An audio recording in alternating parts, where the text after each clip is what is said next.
días, tardes o noches tengan todos ustedes. Está hablando frente a ustedes la entidad cuyo nombre no debe mencionarse en voz alta. Así que para ustedes, soy el fantasma Córico. En este particularmente melancólico día, he de narrarles una historia que los habrá de dejar con la sangre helada. Tengan con ustedes algo para comer y abracen a sus seres queridos, pues hemos de comenzar con esta horrenda crónica.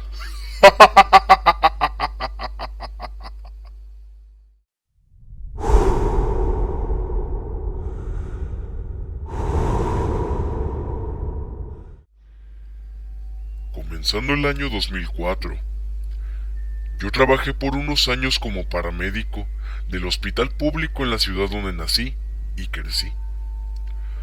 Eventualmente, cambié de profesión al mismo tiempo que me mudé a otra ciudad. Y debo admitir que esto que contaré fue una de las grandes razones por las que tomé dichas decisiones.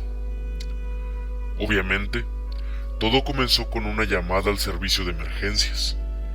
La información que nos dieron era que se trataba de una señora bastante mayor que había dado su dirección y algunos datos adicionales y que había pedido de forma desesperada que enviaran una ambulancia a su hogar, pues, según lo que ella dijo, vivía sola y estaba comenzando a sentirse muy débil. Además de que un fuerte dolor no le dejaba ni siquiera ponerse bien de pie para poder salir a buscar ayuda. Así que nos dirigimos rápidamente a su casa, que estaba en una zona bastante pobre de la ciudad. Al llegar, rápidamente nos acercamos junto a la policía a la entrada y, al ver que nadie respondía, forzaron la puerta y logramos entrar, creyendo que quizá esta señora se había desmayado o simplemente no podía respondernos. Dentro, encontramos un lugar bastante triste. Era más que claro que nadie había limpiado el sitio en muchas semanas, quizá meses, pues había basura por todos lados. Un dolor terrible impregnaba todo en la pequeña casa, y algunos animales, como cucarachas y hasta gusanos, ya habían comenzado a reclamar un lugar dentro. Más pronto que tarde, descubrimos la razón de la inquietante escena. La mujer se encontraba en su habitación y ya había fallecido. El problema era que, a simple vista, había un detalle que ya se podrán imaginar. La señora, claramente, había muerto al menos una semana atrás, pues su cuerpo ya había comenzado a descomponerse para el punto en el cual llegamos. No había realmente ningún familiar o amigo cercano que la frecuentase, así que esta pobre mujer murió en su casa y nadie se había percatado de ello. Nunca supimos quién había hecho la llamada, pues el número estaba registrado en el mismo del que estaba su línea telefónica. Esta historia todavía es una leyenda en el hospital donde yo trabajé, y tengo amigos que, al día de hoy, siguen relatándosela a los novatos.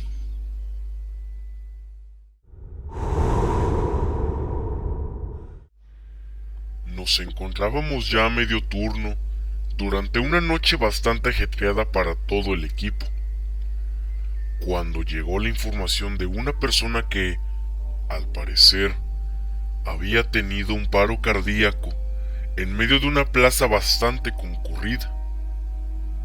El hombre en cuestión no parecía haber ido con nadie, así que una de las personas que estaba por ahí caminando fue quien hizo la llamada, dando la mayor cantidad de información posible. Llegamos a la escena tan rápido como pudimos y encontramos a este hombre, Después de subirlo a la ambulancia, comprobamos que el señor parecía estar delirando, pues no respondía bien a lo que le decíamos, aunque sí nos observaba con los ojos entreabiertos. Como no pudimos obtener información de parte suya, uno de mis compañeros que venía en la ambulancia conmigo buscó su billetera para comprobar con alguna identificación el nombre de esta persona. Sin embargo, él no tenía nada en sus bolsillos. Un par de minutos después, al cruzar un semáforo, una persona no pudo detenerse a tiempo y terminamos en medio de un choque. Afortunadamente, no pasó nada grave, pero todos tuvimos que bajarnos a revisar que la gente estuviera bien, pues éramos paramédicos después de todo, y la policía fue llamada para revisar el choque.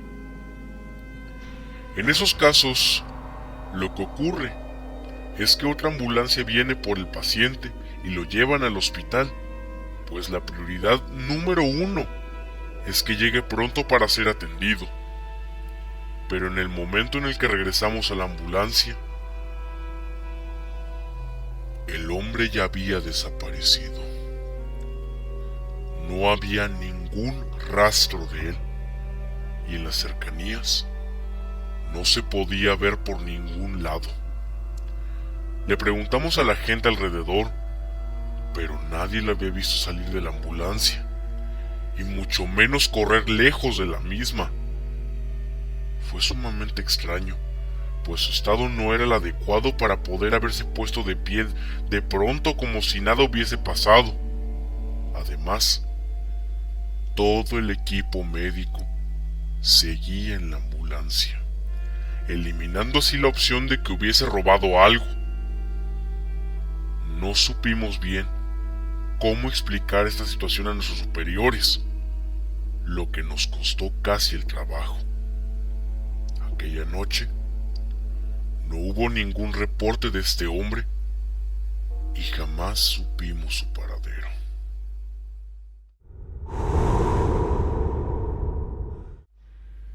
Algo desafortunadamente muy común en las grandes urbes es recibir llamadas de gente que encuentra los cuerpos ya sin vida de algunos vagabundos, pues ya sea por el clima helado, por alguna enfermedad o simplemente por no comer bien, muchos de ellos suelen perecer, y lo hacen obviamente en las calles. El gobierno local ha implementado muchos programas para ayudarlos y ha funcionado bastante bien, pero hace unos años las cosas eran muy diferentes. Fue durante un invierno. Recuerdo que nevó bastante en aquella ocasión, algo que siempre nos deja mucho más trabajo, ya sea por personas que se accidentan en un vehículo o que sufren de cosas como pulmonía o algo similar. Recibimos una alerta de que en una de las avenidas principales había un hombre que llevaba mucho tiempo acostado en la calle sin moverse. Nos movilizamos rápidamente y llegamos al sitio. Como sospechábamos, se trataba de un vagabundo. Así que, al acercarnos, le tomamos los signos vitales y, tristemente, nos dimos cuenta de que ya había fallecido. Sin embargo, en el traslado hacia el hospital en donde se le realizaría la autopsia en la morgue, ocurrió algo realmente impresionante. Habían pasado al menos 20 minutos desde que lo encontramos y, de acuerdo con el reporte, este hombre llevaba ya poco más de una hora muerto. Pero de pronto, el señor comenzó a toser, asustando a todos a bordo de la ambulancia.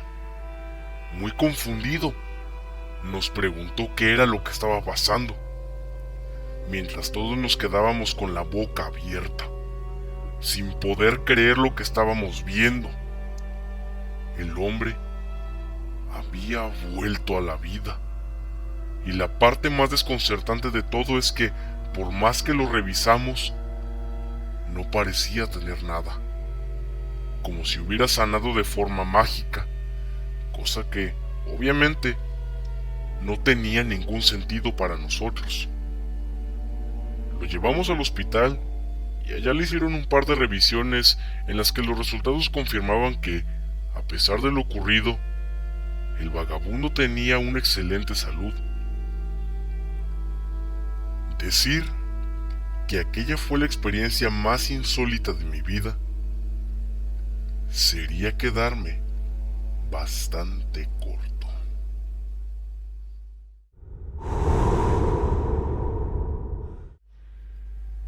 Durante una época, trabajé junto a mi amigo David y ambos éramos paramédicos.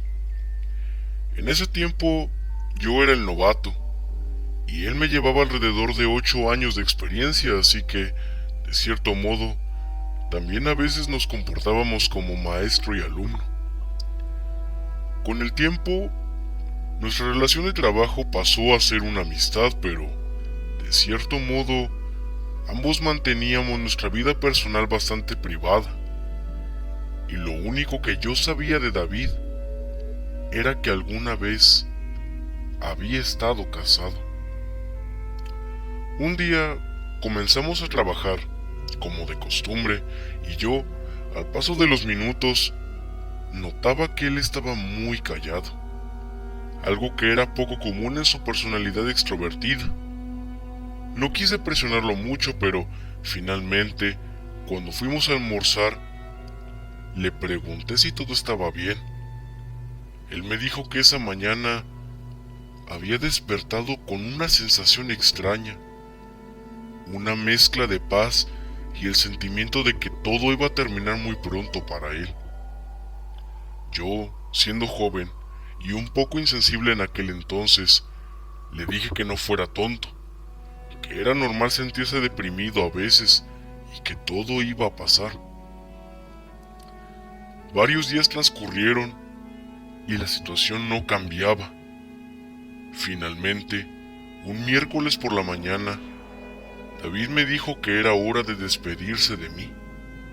Yo, algo confundido, le pregunté qué significaba eso, y él, con una tranquilidad inquietante, solo sonrió de forma melancólica y me dijo: "Lo sabrás más tarde".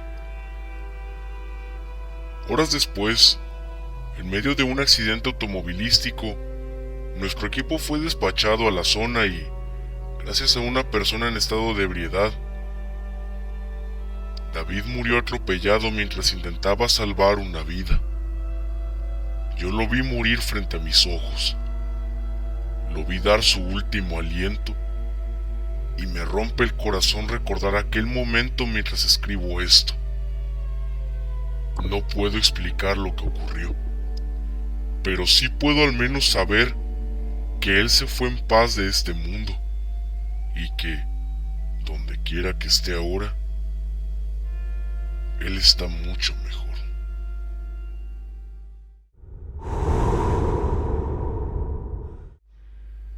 Calificaría fácilmente a esto como lo más surreal que me ha ocurrido en toda la vida. Comenzaré aclarando que en ese trabajo es bastante fácil perder la sensibilidad ante cosas que a cualquiera le arruinarían el resto del día, la semana o quizá varios meses. He visto a más de una persona perder la vida frente a mí. He visto huesos rotos, sangre a montones, entre muchas otras cosas más. Así que el día en el que una mujer murió en la ambulancia de camino al hospital se convirtió en algo que recordaré por siempre. Pero no debido a eso, sino a algo más. La llamada al 911 se realizó debido a que esta pobre dama había sido víctima de abuso durante meses y meses por parte de su asqueroso esposo y, finalmente, un día, uno de sus vecinos simplemente no pudo más al escuchar que aquellos gritos y golpes habían escalado a algo completamente aterrador y mucho peor. La policía llegó primero y arrestaron a ese bastardo. Pero la mujer estaba en una condición crítica.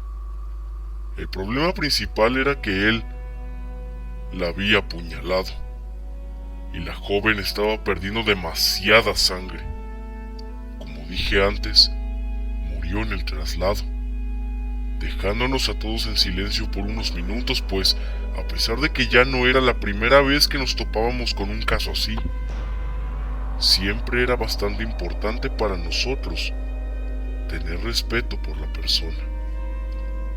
El problema es que durante ese pequeño lapso, el conductor de pronto dio un grito ahogado que hizo que mi compañero y yo volteáramos inmediatamente hacia la parte frontal del vehículo, donde pudimos ver aquello que había ocasionado la sorpresa y el terror de este. En la acera estaba una mujer de pie, una mujer que era idéntica a la que teníamos a bordo. Ella nos estaba mirando fijamente, y en el par de segundos en el que estuvo a nuestra vista, pudimos notar que hizo un gesto de despedida con la mano. ¿Cómo supimos que era ella? Pues era muy simple. La vestimenta de esta mujer era la misma, y en su cuerpo eran visibles todavía los grandes borbotones de sangre que brotaban de las heridas. Además de que tenía exactamente la misma playera color naranja chillón, con el logotipo bastante irreconocible, y el pantalón militar color beige. Seguimos delante. Todos nos quedamos en shock. Nadie habló por los próximos minutos hasta que, finalmente, el chofer rompió el silencio diciendo: dígame por favor que todos vimos lo mismo y que todos estábamos equivocados. Nadie contestó. Aquella fue una de esas imágenes rápidas que se quedan dentro de tu cabeza. Esas que sabes muy bien desde el momento en el que las vives, que jamás las vas a olvidar. No creo en fantasmas y no creo en demonios, pero definitivamente creo que hay algo más después de la muerte, algo que no podemos entender, y me da miedo saber qué es. ¿Les ha gustado? Le agradezco a Anónimo por confiarme su pesar para compartir con ustedes. Agréguense a mis redes sociales, que están abajo en la descripción. Suscríbanse al canal y compártanlo con sus allegados. Yo he sido el Fantasmagórico, y no miren debajo de la cama esta noche.